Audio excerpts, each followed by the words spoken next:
All of you have been demanding it. All of you have been asking for it. And who are we here at Chicago Reacts to tell you no? Yes, all good things. I'm sorry, folks, but our schedule is bombarded, and yours truly also has adult responsibilities. But hey, this summer I got some great things happening. But first, before I tell you about that, Star Wars versus Warhammer 40K special. They come from a world called War. As you all know, I have my biases to Warhammer 40K. Even though I don't like a current retcon that they did, which makes zero sense. But anyways, to each their own. To each their own. Hey, folks, A Fan Was Too Much Time made an outstanding video. So let's go ahead and check it out. Before we do, please be sure to like, comment, share, and subscribe, and hit that ring bell notification. That way all of you are made aware when we upload new content upon our YouTube channel. That's right. And please, please, please, please, you hip cool cats, support the original content creator. So there you go. And plus, I'm working on growing some tomatoes. I'm actually going to be taking some classes, and I got some other fun voice acting projects that I'll be working on. Can't wait for that. So let's enjoy this. Star Wars versus Warhammer 40K special. They come from a world called War. Star Wars related? Come on, folks. We need an Imperial victory. We need one now to crush the filthy Jedi.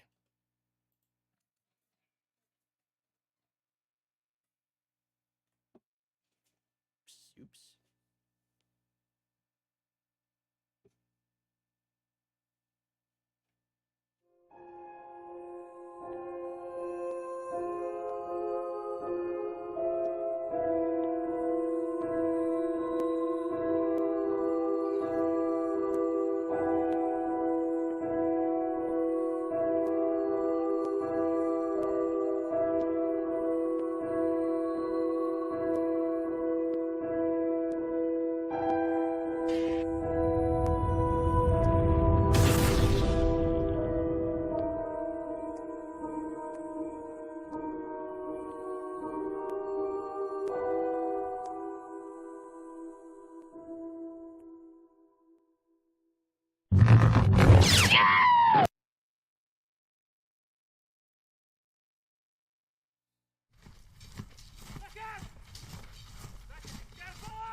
That's right!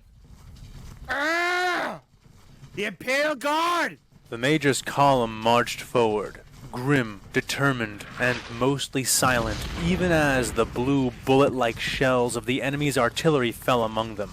He had more than enough men to storm the park where the enemy had set up their artillery firing positions. Which was good, damn good, because his tanks were the first things to vanish. Every Devastator his men had planned to use for cover. Every Leman Russ tank that was to be their fire support and the very tip of the spear. Even the Chimeras were going up in flames so fast, men were choosing to hoof it over waiting for their turn to burn.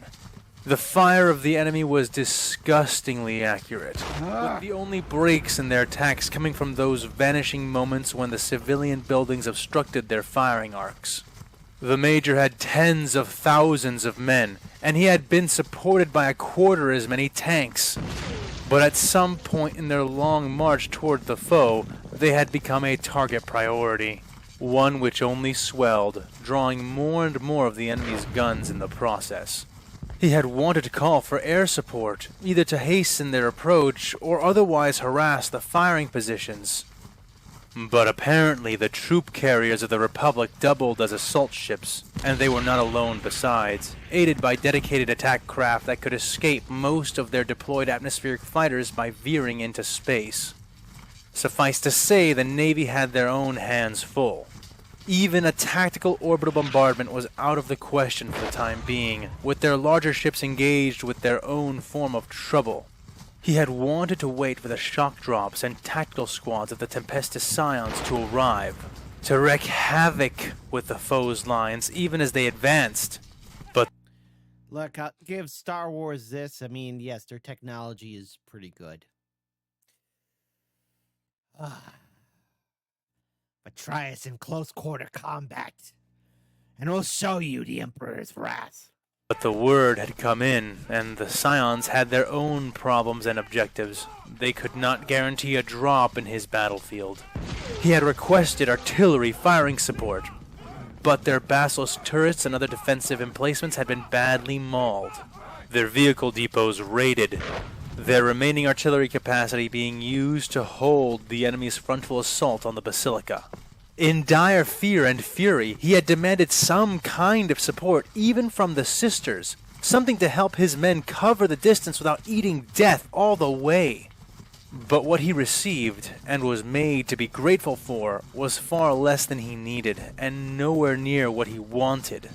Sanctus Command had promised them a vague but potent number of reinforcements, but made no commitment on their arrival. Besides, they had been ordered to defer to the command of the Sister Palatine, not him. From the sisters themselves, he had received something more substantial, though just barely. Annoyed, or perhaps impressed with his persistence, especially after his beating at the hands of their leader, the Sisters of Battle had bestowed him with 2 warriors of the Sisters Repentia, a penitent and her overseer. Good. Okay. All right. Thank you, Sisters of Battle. I acknowledge your existence. While he was glad to receive anything, neither of them would be able to shield his men or provide any kind of value until the battle was properly met.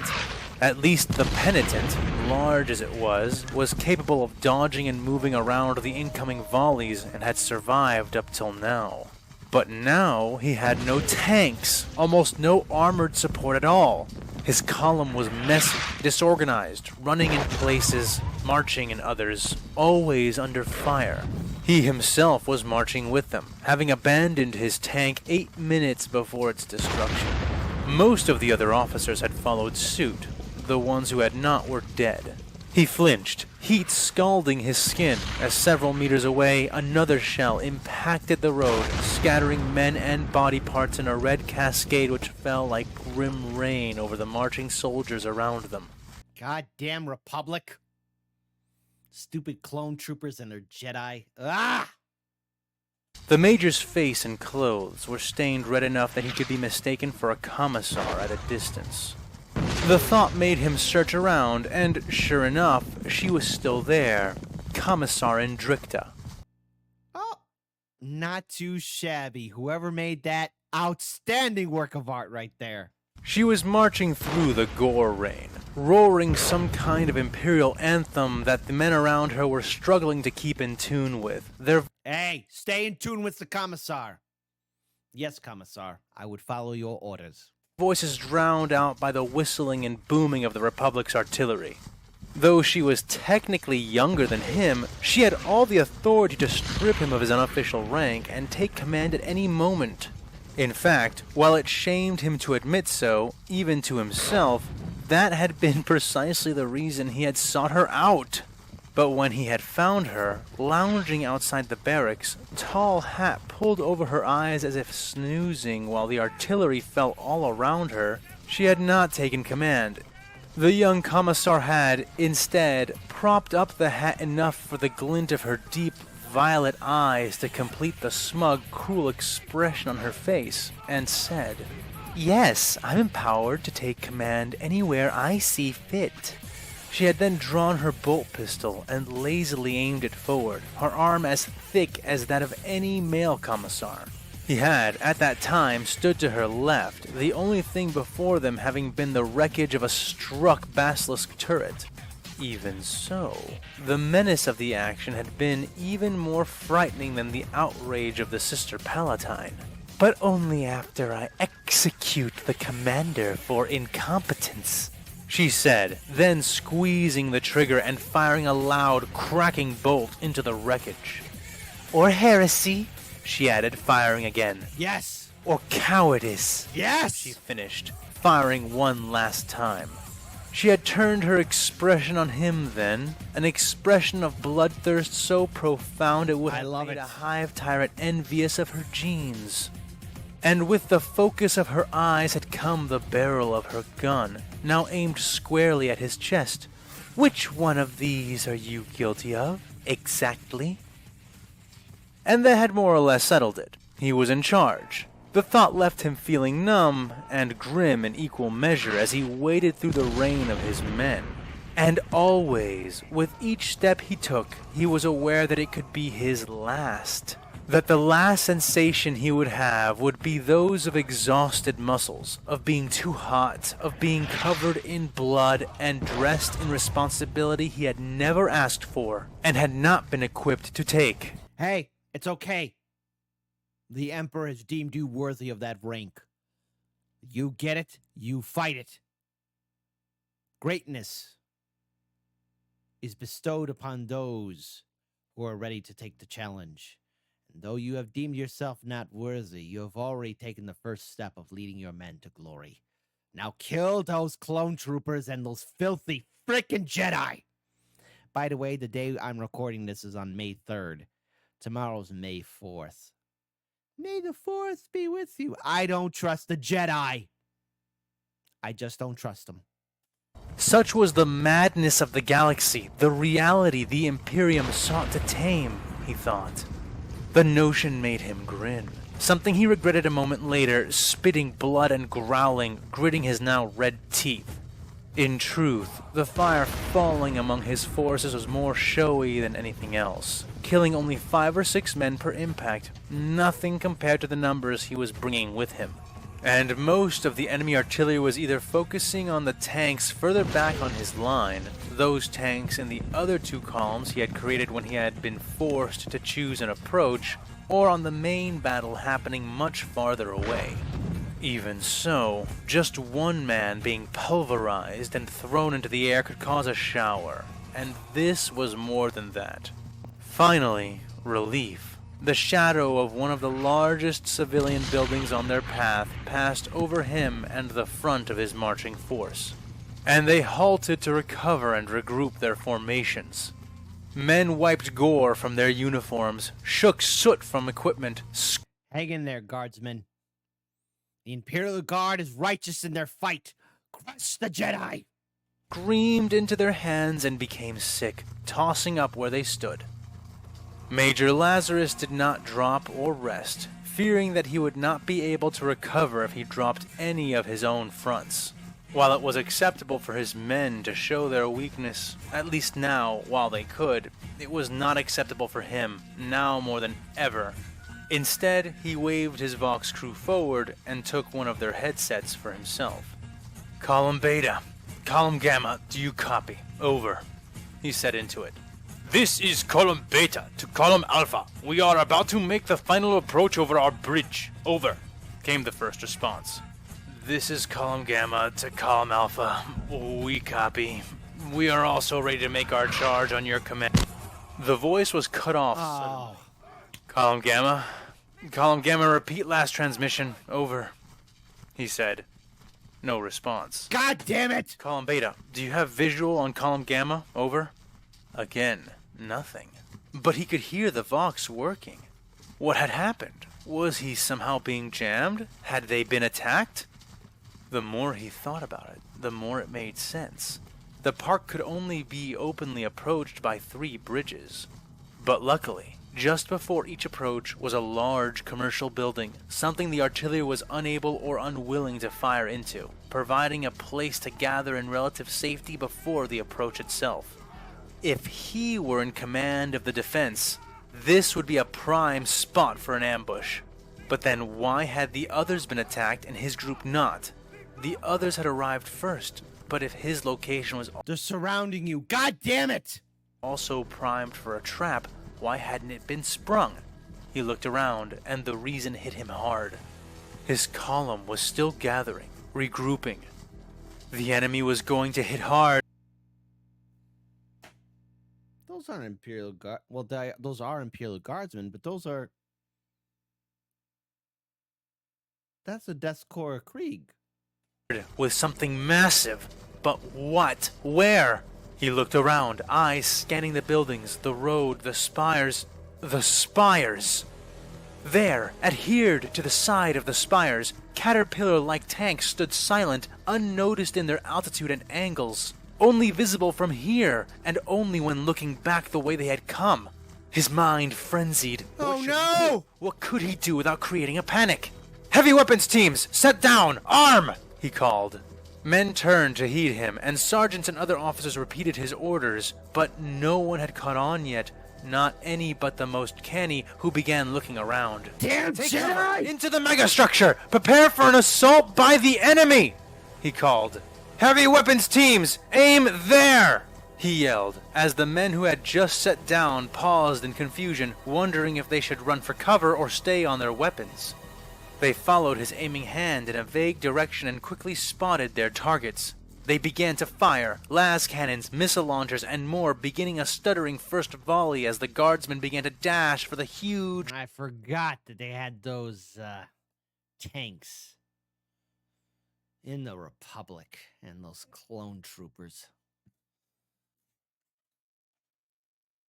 Oh, crush them, Imperial Guardsmen, crush them! structure which had been shielding them from the artillery. And then everything became hell. The tanks adhering to the side of the tall spires opened fire, and the doors and windows of the huge building the guard were fleeing towards flew open, revealing massed groups of clone soldiers who had been ready and waiting all along. Ah! One of them roared, and the clones let loose a rain of scything blue death from their positions. The Major suddenly found himself caught in the crossfire that was surely consuming his other two columns even then. His men were... Look, Camino is not a war world, it's a water world. It's wet, okay? Water. Oh, so what? It's all nothing but clone troopers. Great. Come on, guardsmen. You have fought these men before, and you have beaten them before. You could do it again. Faltering, they were floundering, they were dying! He grabbed the Voxcaster's howler mic and activated it, raising it to his lips and nearly deafening himself with the sound. Men, to me! He roared. His guardsmen did as instructed, beginning to gather. Affix bayonets! That's right! He ordered. Those who had not already did so now, locking the various wicked blades to the muzzles of their lasguns and auto rifles. As one of the Imperator, charge! The Major screamed, pulling free his chainsword from the scabbard at his side and dropping the mic, charging first, but quickly followed by over 10,000 roaring human warriors. That's right! Together, they drove into the rain of blue bolts with desperation and fury born of the will to survive. Not as a race, not as an empire, but as men, individually and together, for just the next few moments.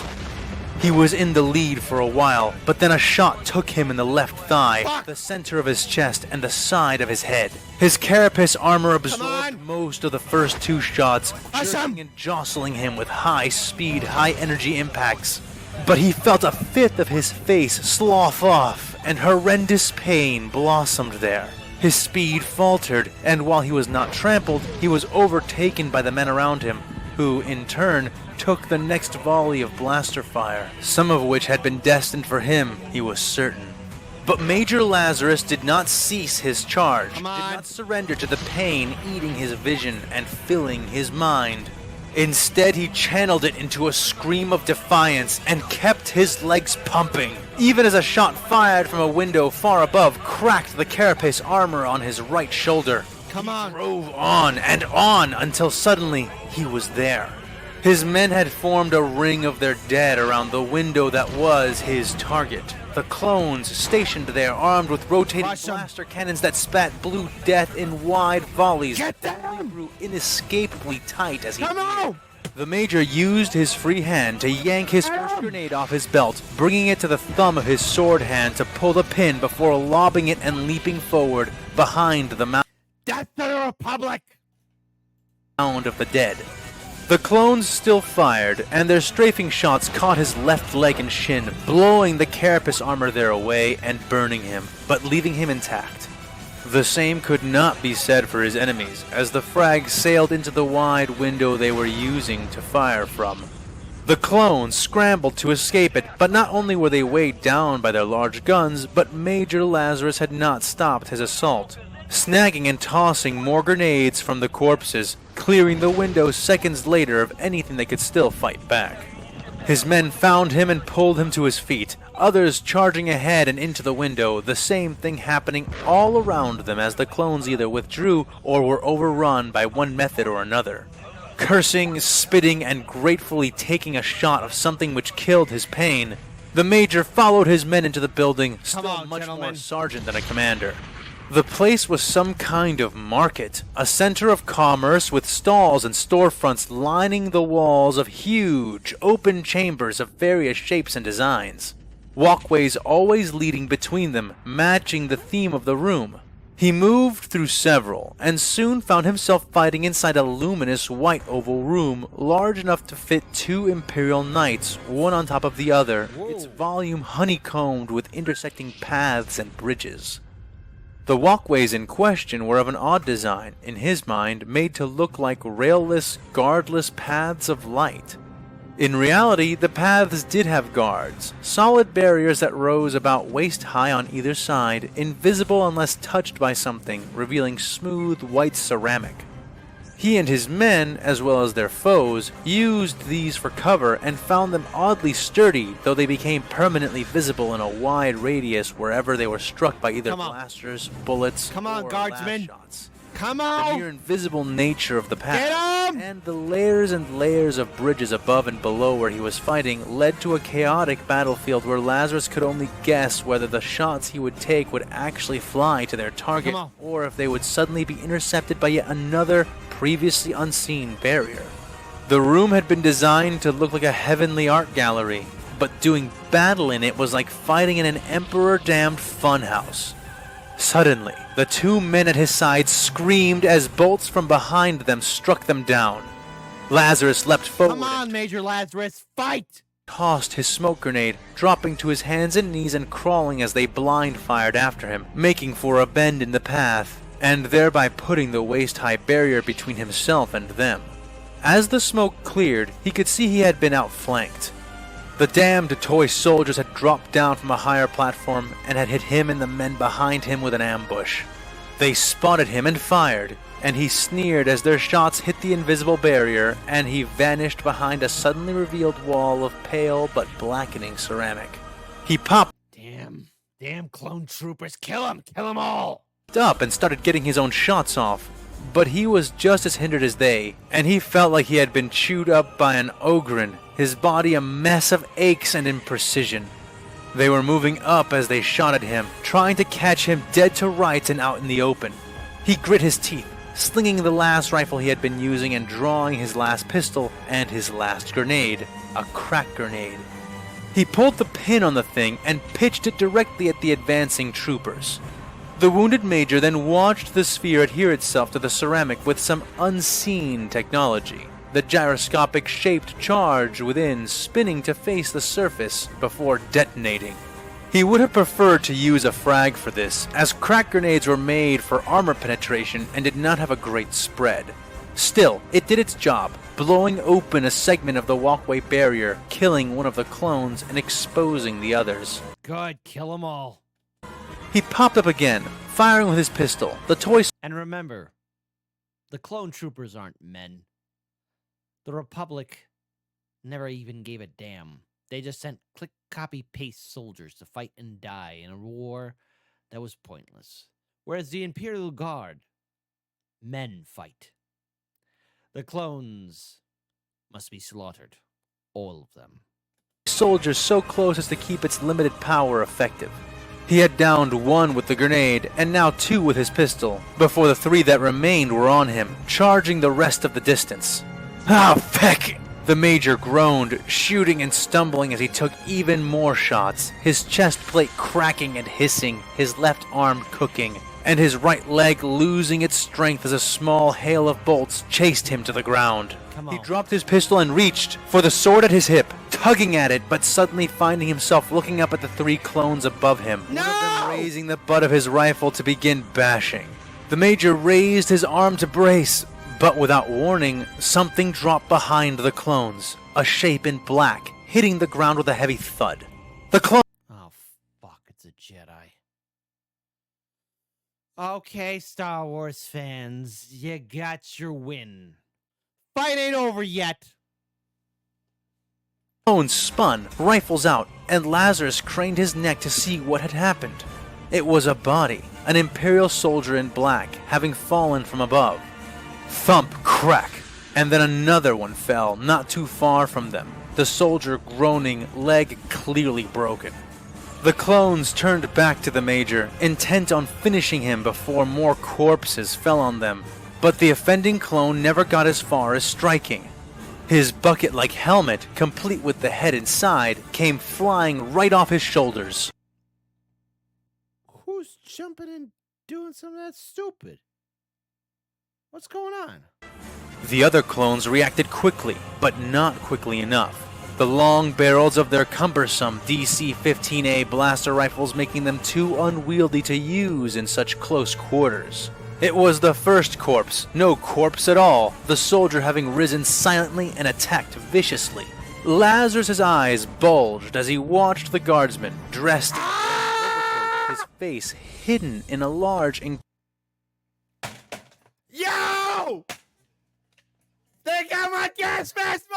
Hold on. Happy gas mask noise.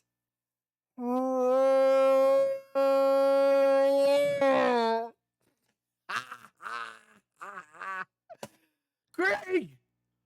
Krieg's here! Oh yeah! It's go time! encompassing gas filtration mask lunge. He lashed out at the second clone, swiping with his weapon, an axe of all things, and cutting one of the trooper's arms off at the elbow, following that up with a hard chop to the clone's skull, ending him. That was when Lazarus actually saw what weapon the soldier was using. No axe at all, but a shovel? Keep your fucking shovel sharp! That's from Gravedigger, the monster truck. Just a few months ago, I actually went to see my first monster truck rally. It was the most fun I ever had. As a kid, I always wanted to go to a monster truck rally, and my mom would always say, "Kid, it's always going to be too loud." And finally, as an older man, with my own money. Actually, no, that was my own money. A friend actually bought me a ticket. I actually had a chance to see my first monster truck rally, and Gravedigger was awesome. I think, controversial statement here in a 3, 2, 1. I think all the residents of planet KRIEG would be huge supporters and fans of the monster truck known as Gravedigger. Keep your shovels sharp, my lovelies. The guardsman yanked his shovel out of the dead clone's skull and helmet, but would have been gunned down by the third clone had he not been gunned down first by the other guardsman, who was sitting up, ignoring his obviously broken leg as he riddled the white-clad clone warrior with bullets from his autogun at close range. Yes. 2 more soldiers dropped with hard thumps, though the enemy was gone, and the rest came down on more sensible rappels as Lazarus was helped to his feet. Yes. He looked up and whistled at the height the others were coming from, looking at the soldier who had helped him up, and wondering how he himself was still standing after a fall like that. The Major was... He's from KRIEG. They're built like that. They're sharp, they're strong, and they just don't mess around. Yes, KRIEG. Show us how it's done. barely shocked to find Commissar Indricta leading these insane, faceless men. Coming down on her own rappel, her blood-streaked grin more alive than ever before. This was hell, and she was thoroughly enjoying it. Yes. Major Lazarus, I'm glad I found you, she said, disconnecting from her rope and walking over to him. I am elated to report the enemy is in full retreat. The fighting now is mostly in those pockets that we managed to corner and cut off. The structure is ours. Yes, ours, to be our grave.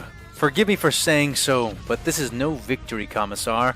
Our back is broken, our armor is gone, exposed and destroyed, and what is left of us is packed into this building. Major, shut up and listen. You have KRIEG. As soon as the enemy finish their withdrawal, I doubt they will leave it standing. They got what they wanted from this ambush. Our approach is blunted, he said, but not halted. Indricta added. He thought for a moment and then nodded. Yes. How many of these men do you have? He asked. She grinned more widely. Thousands, she said. And are they all as fearless as this one? He asked, clapping the soldier Oh boy. You have no idea. who had saved him on the shoulder. The man stood resolute as a statue and just as silent. She nodded. From where do they hail? He asked, still looking at the man, noticing how much shorter he was than he himself. He couldn't help but wonder how old the Clever title name. They come from a world called KRIEG. guardsman was under that mask. They come from a world called KRIEG, she said. The word was like a clap of lightning, leaving Lazarus stunned. But slowly he returned her grin and squeezed the guardsman's shoulder more tightly. Then perhaps our assault is not as blunted as I thought. Gather close. I have a plan.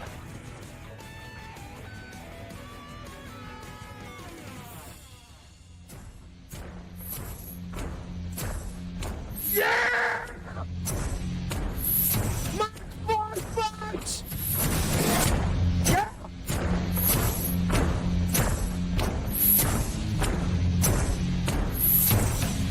Yeah! Oh, hold on.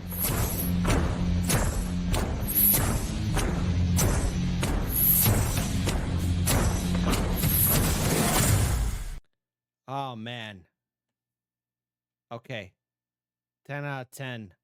Life-changing video. That was a life-changing video. A little bit short was the Death Corps Krieg March, but you know what? That's why pencils got erasers, because you want to know why? You want to know why? Hold on. If we're going to be listening to the Death Corps Krieg March, if we're going to listen to it, we got to listen to it right. We're going to listen to it right. We're going to listen to it gloriously. Why? Because I'm in charge of the ones and twos.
Yes!